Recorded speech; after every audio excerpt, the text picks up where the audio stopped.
Vishen, come back here. Give me a hug, man. I need a hug. Oh. So I forgot to give him a hug because I am very, very nervous right now.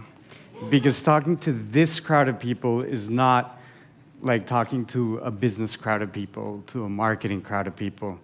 I have to talk to you about my truth, and that's a very scary thing. There's a voice inside of my head right now that is telling me that I cannot do this. It's telling me that this relative success that I've had in my life is luck, and that I'm a fraud. And that voice is always with me, and it'll be with us throughout the entirety of our speech. I call this voice Gonzalo. Gonzalo has ruled the majority of my life. For the most of my life, I was paralyzed by self-judgment. I wanted to be a filmmaker, that's what I studied, and I couldn't get myself to finish any movies or to do anything that really was about my truth.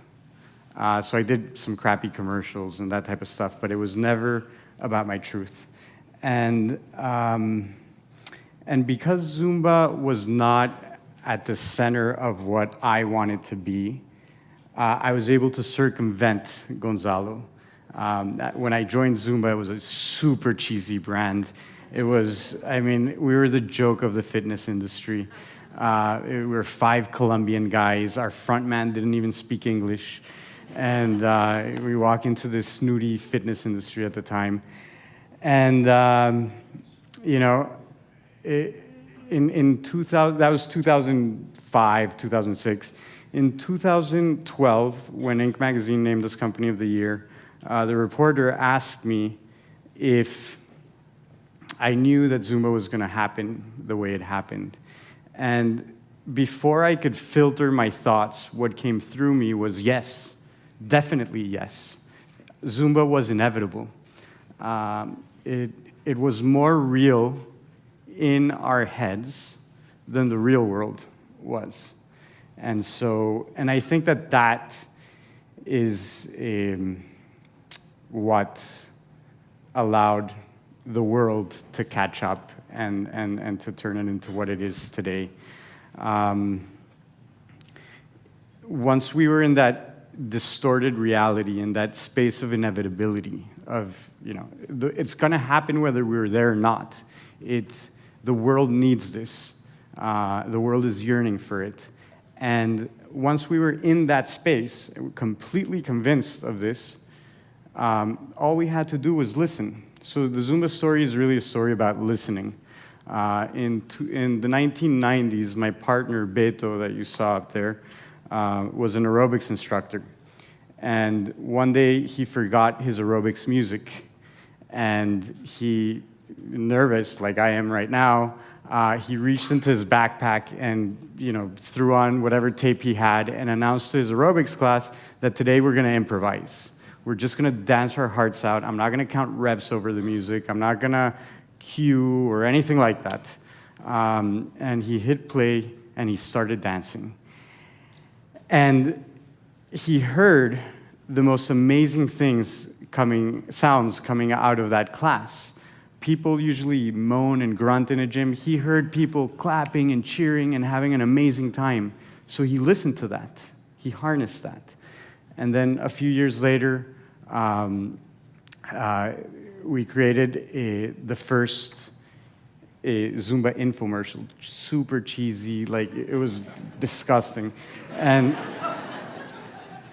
But the infomercial started airing, and people started calling and asking how they could become Zumba instructors. So instead of saying, no, we don't offer that, we listened to that, we harnessed that, we listened to what it wanted to be, not what we wanted it to be. So we created an instructor certification program. Today, we've certified over 500,000 instructors.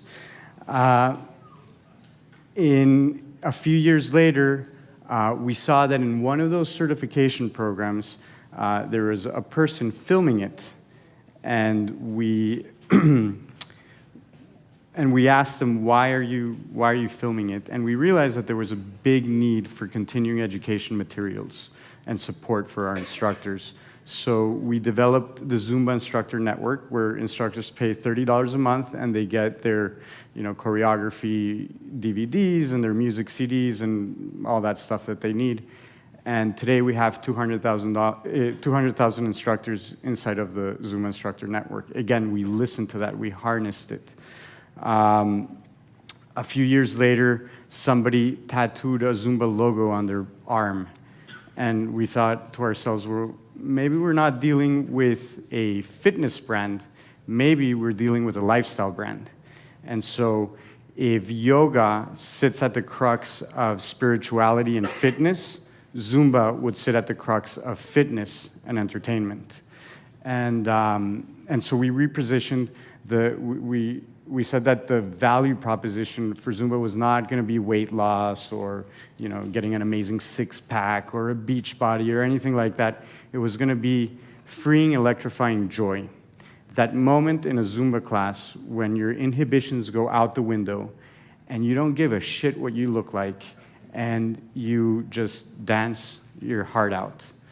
And so no longer would you see a full body shot of a amazing person with an amazing six-pack on our website. You would see a close-up of a person totally lost in the music.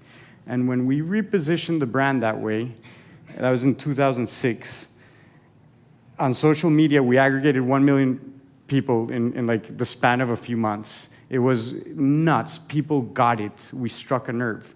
There was a truth that that the world was yearning for that just came through us. And so that happened. And then, then it took off from there. Today we have thousands of people with the logo tattooed on their body. It really became that inevitable that we had in our head. It was able to transfer. See, to me, there's a continuum between consciousness and matter. It's all one continuum. So just by having an inspiration, an idea, whatever you want to do in the world, you already started. And if you're able to stay there long enough, the world catches up. And we all know that. I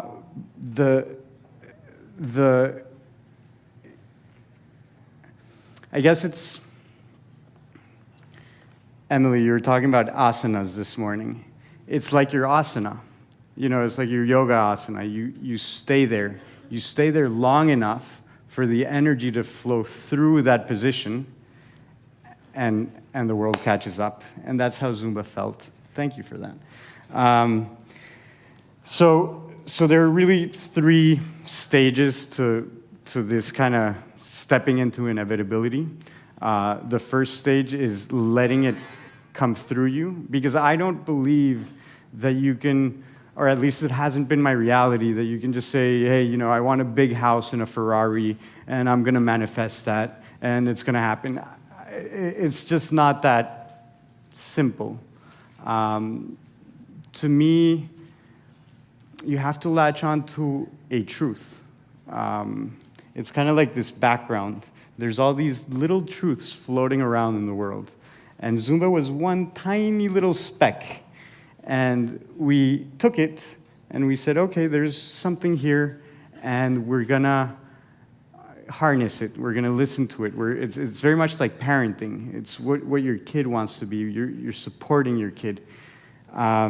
And we harnessed it and harnessed it and harnessed it until it became what it was. So the first thing is listen and find your truth. And you don't even find your truth. Actually, your truth kind of finds you. It kind of hits you. And then you just have to commit to it and stay with it. The second phase of it is having the courage to actually step into your truth, or step into this field of inevitability.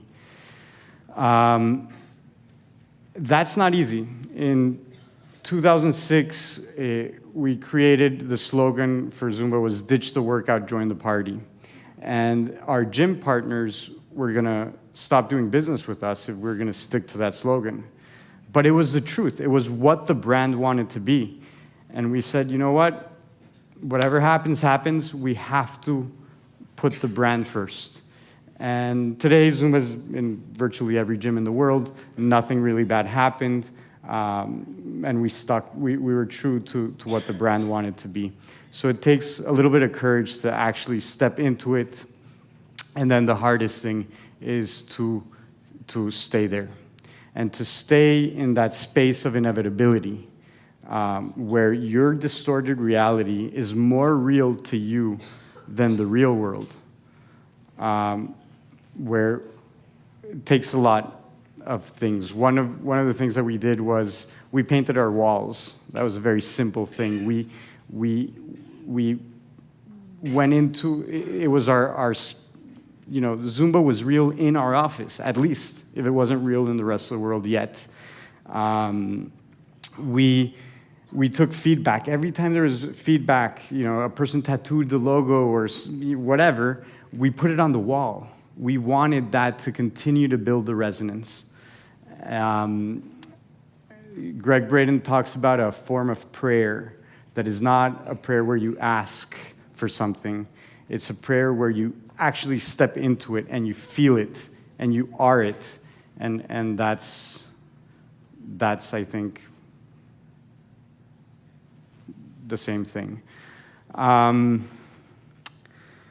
What else? Models, business models. Business models are great to get inspiration from them, but they can also box you up. If you're trying to do, the same thing that Zumba did, but for, something else, it's not going to work. You have to listen to it, to what it wants to be, not, the stuff that you learn and then you superimpose it and then it's kind of lopsided and you're trying to fit a square hole in a round peg or whatever, however that goes. So be careful, be very wary of models, be very wary of feedback. Again, remember, it's like parenting. You want your kid to be whatever his truth is, not whatever you want to impose on him or whatever the world wants to impose on him, and you want to protect that space. Models, consumer feedback, research, all of that has a place, and be very wary of that. And above all, I think that every one of us has a voice like mine, Gonzalo, inside of our heads. It flares up from time to time. We have to live with it. You can't shut it away because what you resist will persist, and you have to be with it. And again, like a son or daughter, you have to love it. You have to be compassionate towards it because it is part of you. And be compassionate, but don't let it drive the car. Listen to it, but take the risk. And there's one other thing that I want to cover. So what happened today is I threw out my script because you guys are so more advanced, and I mean, you guys inspire me and you blow me away. So I wasn't gonna give you some patronizing speech about how to build a company. So that's why I'm here mumbling.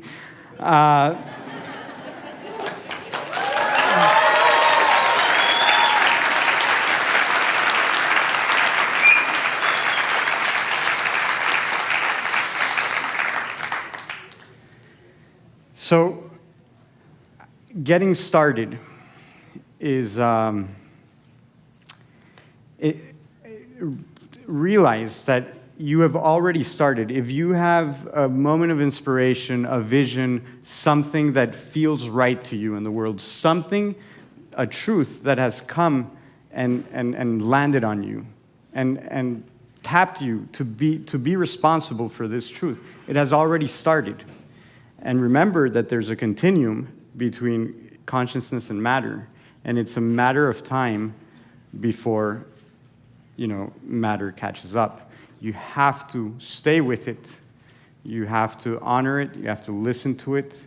Or you could jump to the next idea, or the next one, or the next one, or the next one, and build little holes and never strike water. So it's about holding your asana. Imagine if I did yoga, in fast motion, and I did it, it wouldn't work. But if I hold my asana and I really sink into it until energy flows through it, that's when the magic happens. So thank you very much.